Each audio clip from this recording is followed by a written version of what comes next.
What's up, guys? Pre-Game Twirl, episode 10, here at Norwich University for the Elevato 2 camp. How's the camp going so far? Episode 10 already? Oh, yeah.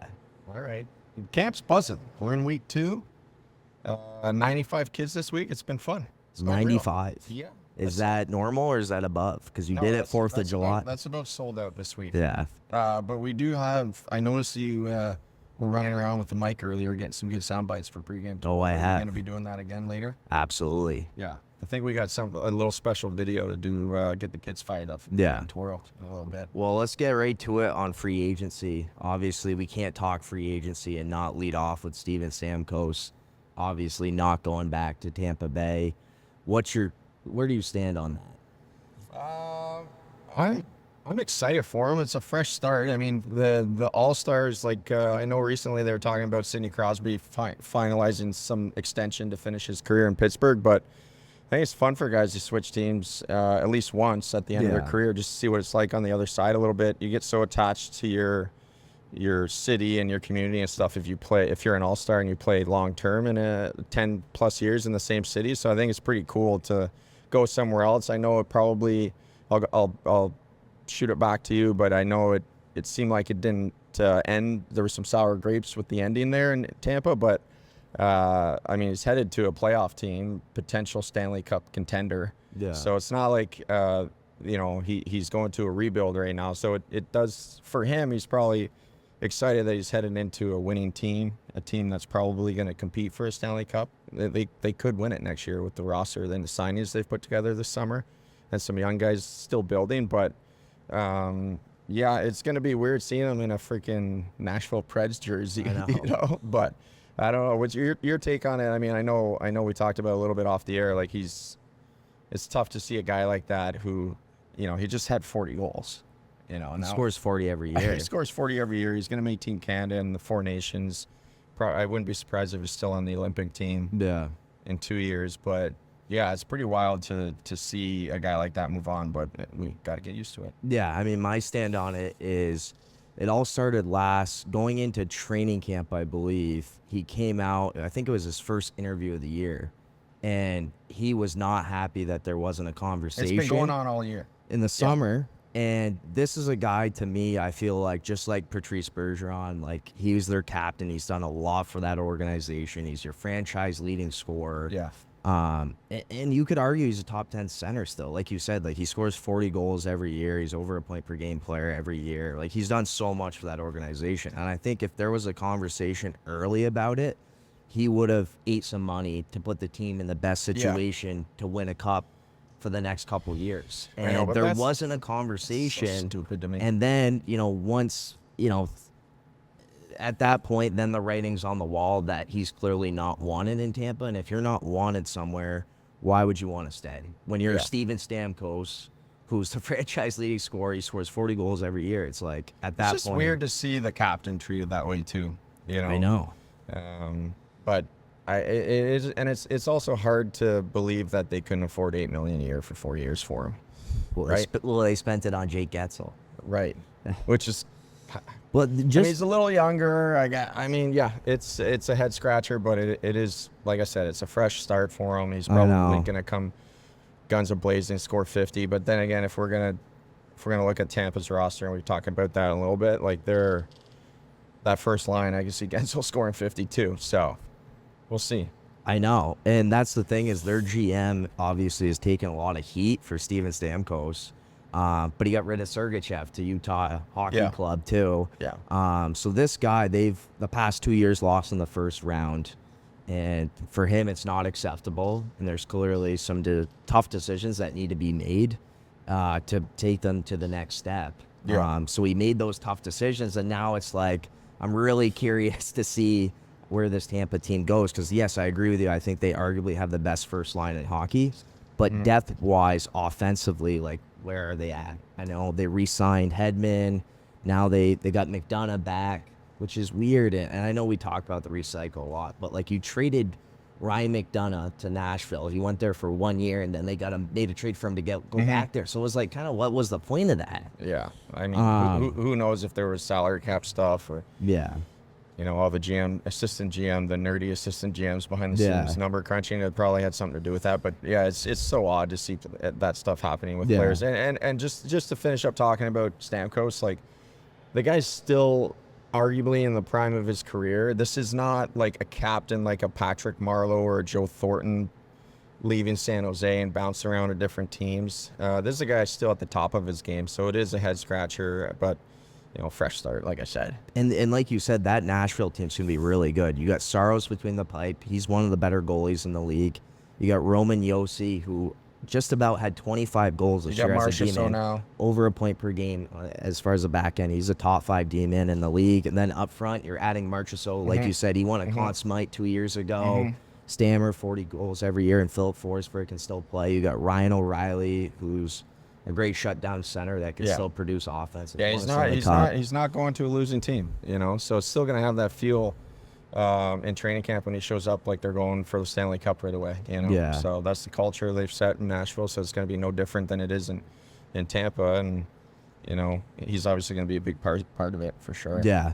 Obviously, big news in hockey. Celebrini has officially announced that he is going to be playing for the Sharks next year. Obviously, tough to say for a rookie right now, because you see guys go in like a Bedard, a Matthews go in and do damage right away, and then you see like a Jack Hughes, maybe it takes a year or two. Yeah. Where do you stand with Celebrini going into his rookie year? Yeah, I mean, there's going to be a learning curve, but if you look at his body of work from age, just the last 2 years, 16, 17, I think he had more points than Bedard at the U18s. He broke his record. 17-year-old, or sorry, as a 16-year-old, led the USHL in scoring, most points ever by a 16-year-old. Hockey East Rookie of the Year, Hockey East Player of the Year, Hobey Baker Award. It's like the list goes on. And I think one of the stats that I read was, what 17-year-old was Hockey East Rookie of the Year and Hockey East Player of the Year. And you look at the list and it's Paul Kariya, Jack Eichel, and Brian Leetch. There's 2 Hall of Famers and potentially and a Stanley Cup champ and potentially future Hall of Famer. So he's checked all the boxes going into his rookie year. The one stat that was funny that I read was Jack Eichel was one of the oldest players in his draft year, born in January, I'm going to assume. Celebrini is born in June. Maybe it takes 6 months longer for him to develop over time here, but everything's lining up for him. For me, from what I'm looking at, just stats alone and age, everything's lining up for him to be a generational player. I think Jack Hughes, his rookie year, struggled, didn't score for almost 30 games or something like that. Maybe that happens. It's just hard for me. If I'm going to look at his rookie year alone, I think over time he's going to be an elite NHL All-Star, but his rookie year, there is the possibility that he's going to struggle a little bit. But then again, you're going to look at the Sharks lineup, and everything on the power play is going to go through him.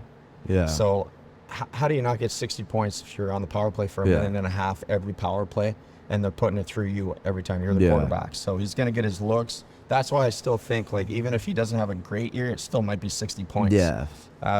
So whereas when Hughes got to New Jersey, there were some other guys that they could throw in the PP and go through. So, but in San Jose, they just don't have the roster and the players and the depth. So he's just going to go back out every time.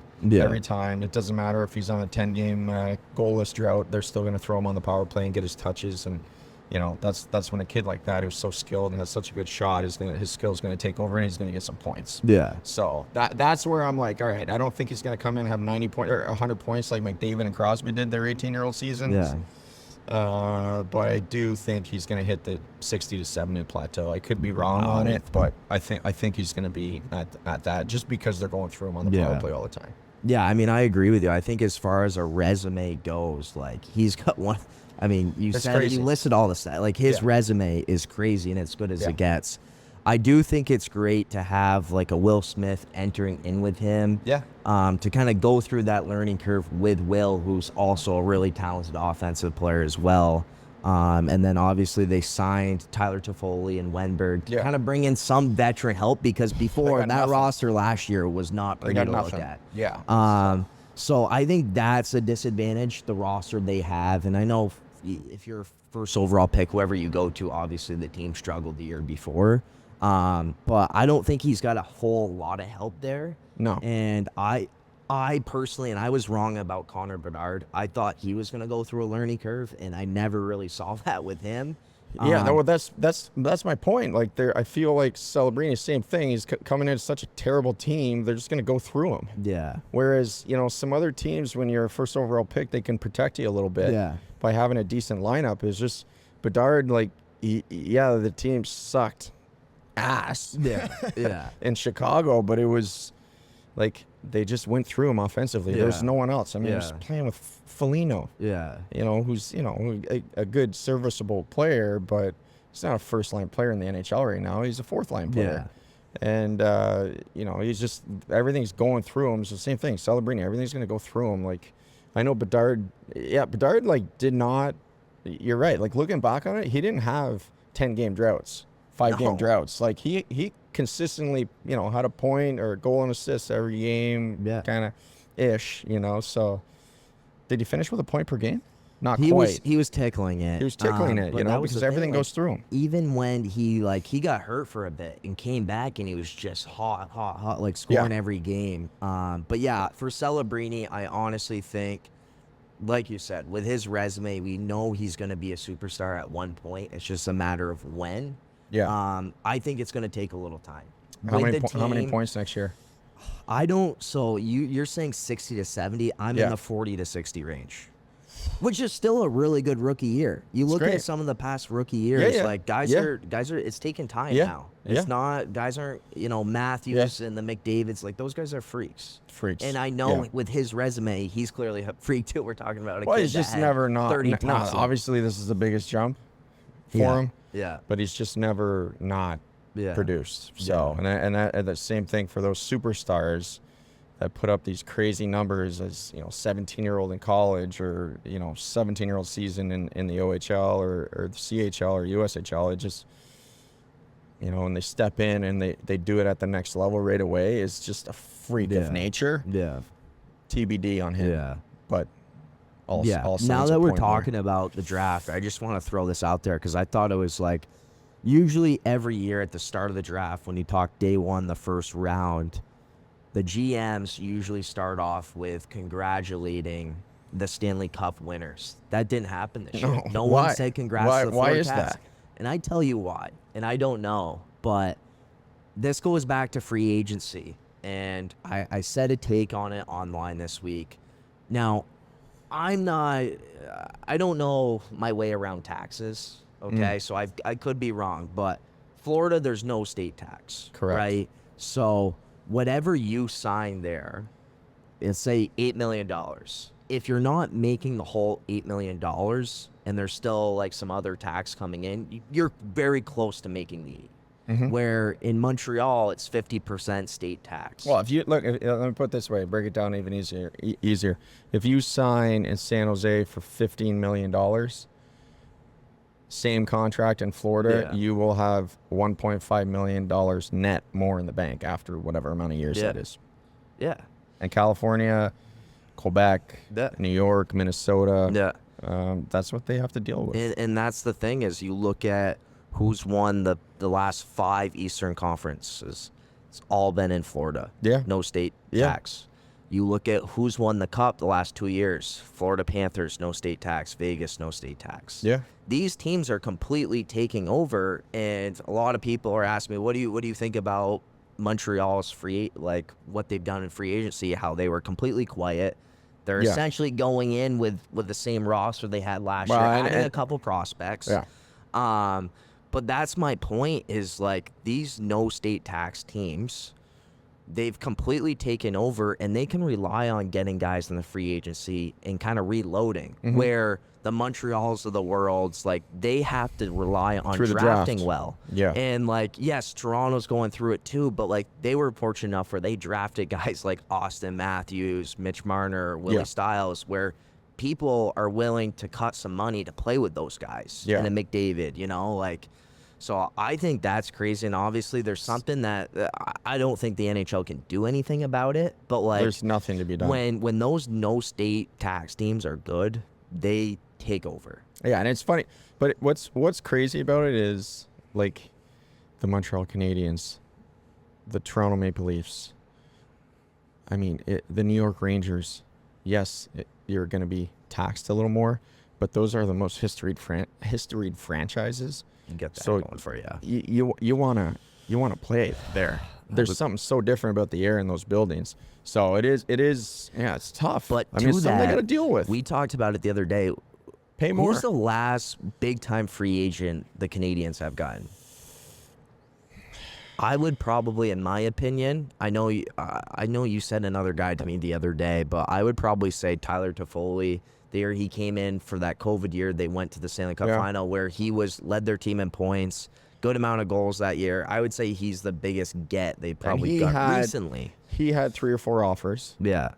He's probably every time he enters free agency, he's got 4 or 5 teams for sure. He's a suitcase. He's played for every team in the NHL. I know, but he's putting rate. up 25 to 35 every year, you know, and he has become a little bit of a suitcase, but he's a serviceable guy. He's probably, I mean, I won't be surprised again if he scores 30 in San Jose. Yeah.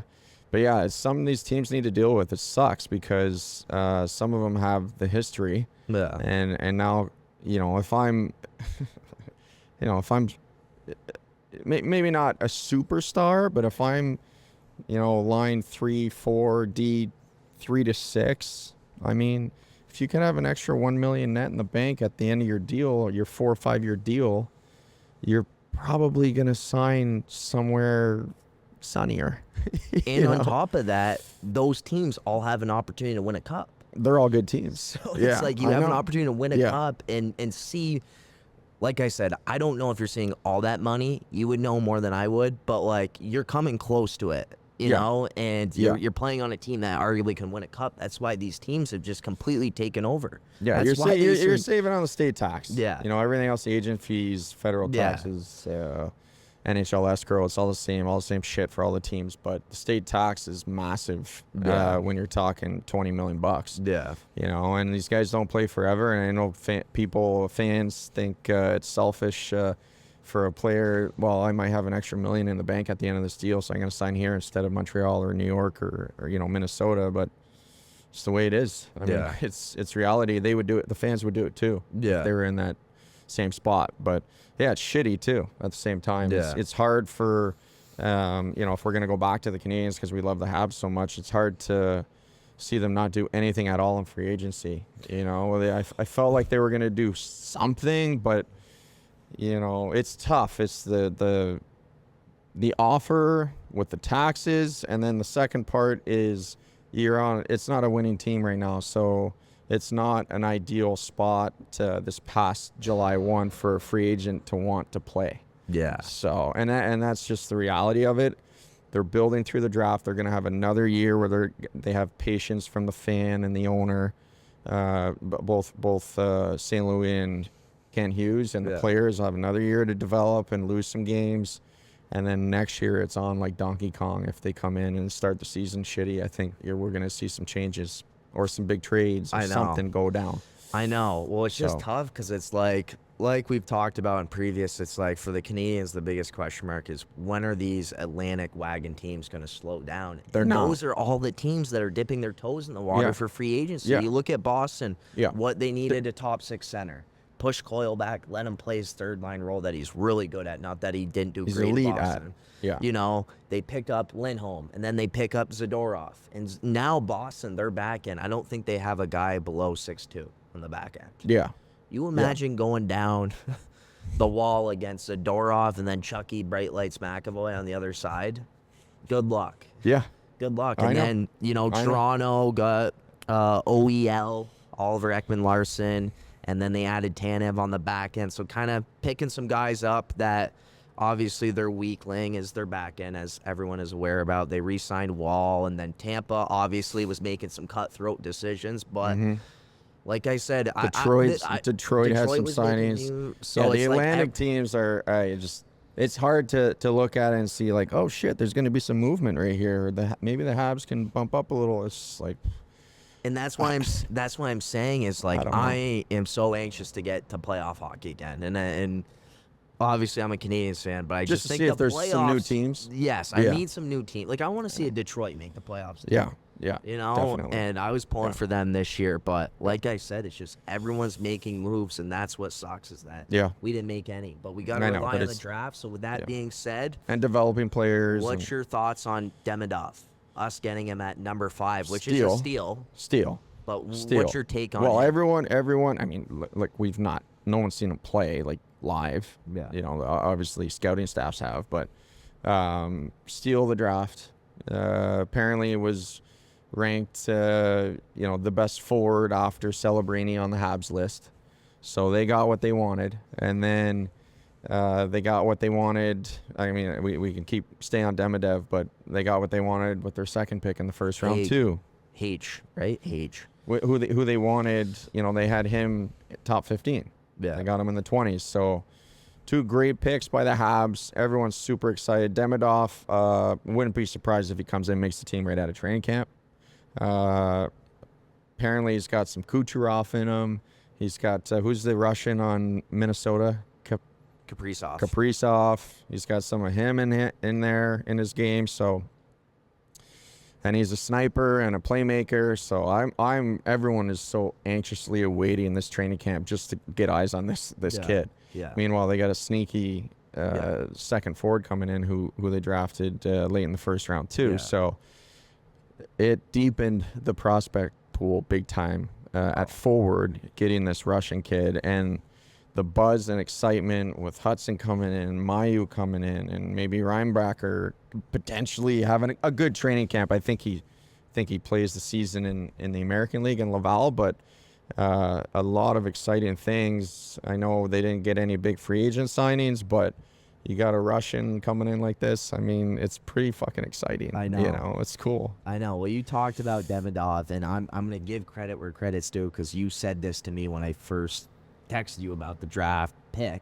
And I see it, like you said, I either see an Alex Galchenyuk 2.0 where he's going to be an absolute problem in the clubhouse and just cause a lot of issues, or he's going to be a Kucherov. I mean, the Russians, it's one or the other. It's a hit or miss. But I do think my hot take on him, looking at, and I haven't seen him play. I've seen Celebrini play, but based off the highlights, reel, his ceiling is right there with Celebrini. I think it's closer than what we think. I'm not saying he's going to be better than Celebrini, okay? But I'm saying I think it was closer than what people thought it was. I don't know about that. I'm not gonna go that far. Okay. I mean, Celebrini was across the. I mean, there was no debating this kid was going first overall. 100%. No one had Demidov first overall. 100%. Every team Yeah. has Celebrini. So, but with that being said, I think Montreal, he's a guy that could come in and be that point per game guy that everyone's itching for. The fan base is all itching for, and obviously Suzuki's been close to it. But one huge thing that they did was Slavkovsky signed for $7 million. So all of their first line guys, when you talk Caulfield, Suzuki, and Slav, they're all under $8 million up to 2030 when you know the salary cap's going to be up. So that's pretty encouraging. If they could have a good development year this year, surprise some people, maybe hover around 500. They got this big Russian coming in. The goalies will get better over the year. Fowler's going to probably sign after in the spring and come in. They're going to have potentially some money to go out and get someone really big July 1 or make a trade or something like that.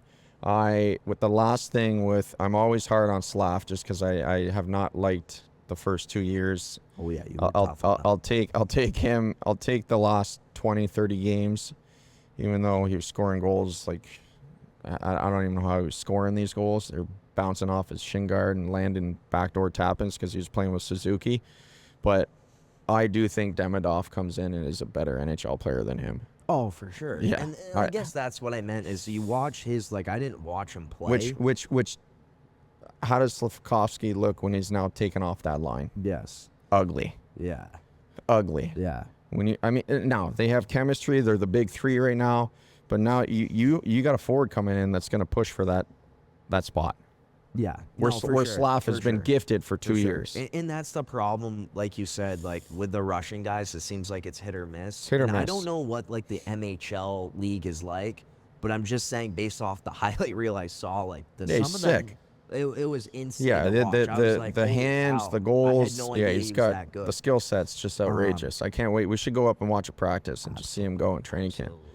Behind the scenes, that is. Another big news in the hockey world is the Seattle Kraken, who's made some big moves, adding Montour, getting him on the back end. But they also hired a new assistant coach, Oh yeah. Jess Campbell, Yep. the first woman Assistant coach. Assistant Yes. coach, yeah. Yes. Which there's a lot of the old guard that are shaking in their boots right now. I think she did a phenomenal job, apparently, with Dan Bylsma with the American League team there. And, he wanted her on the staff immediately. And apparently she's unbelievable, does a Yeah. great job. We'll see. I mean, there is, in our lifetime, and this is probably going to scare a lot of the old guard, but there will be a female women's head coach in the NHL, I think. There's too many strong, great women right now involved with NHL teams behind the scenes, specifically scouting staffs. A lot of them have women on the staffs right now, and they're coming into these meetings with it's not a little player blurb that they're writing up on some kid that's playing in Lake Erie. It's like a full fucking paragraph. Yeah. And they're strong-willed and they're right, and they're like, I just see them in these meetings with these old NHL players that are on these staffs, just like, oh boy, I'm in over my head against her right now. Yeah. There's Haley Wickenheiser's assistant GM in Toronto, or player development and assistant GM. I think there's another assistant GM. There's probably about 15 women within these NHL staffs right now that you're going to see them climb the ranks, earn their stripes. I don't think, after 100 years of the NHL, Jessica Campbell was gifted this position. Yeah. She must be pretty special. Oh, yeah. To step in and get in front of a group of NHL players, may I might add, is pretty intimidating. Yeah. And she's young. I know. So a lot of, and she's seems like a super attractive, good-looking woman, and Does that add a couple bonus I mean, points? I just feel like the boys will be fired up to play Yeah. for her. Well, Don't you think? Now that you brought that up, first off, I'm being congrats serious. to Jess, and I think this, like you said, I think it's going to be a new normal where she just started a new party. Yeah. But my question to you, because I haven't been in an NHL locker There's a room. lot of I've been nudity. in a lot of hockey locker rooms, but There's a lot of how bear is that- bumps. How is that going to work? I don't quite know. Some of the guys wear the just wear the little jockstrap thing without the yeah. cup in it, yeah. under their gear. Yeah. And it's free reign around the locker room. Yeah. And then when they they'll put up the communications guy, the PR guy after the game will say what time the media's coming in so guys can put some clothes on. Yeah. But they ain't putting clothes on for coaches. So this is going to be quite interesting to get some behind the scenes stuff where, guys are walking in and out of the locker room with their birds hanging out of the shower. I mean, half the guys sit in their stalls with no clothes on. Yeah. Sometimes the coaches come in for the meetings and guys are sitting bare ass taping their sticks. So I don't know.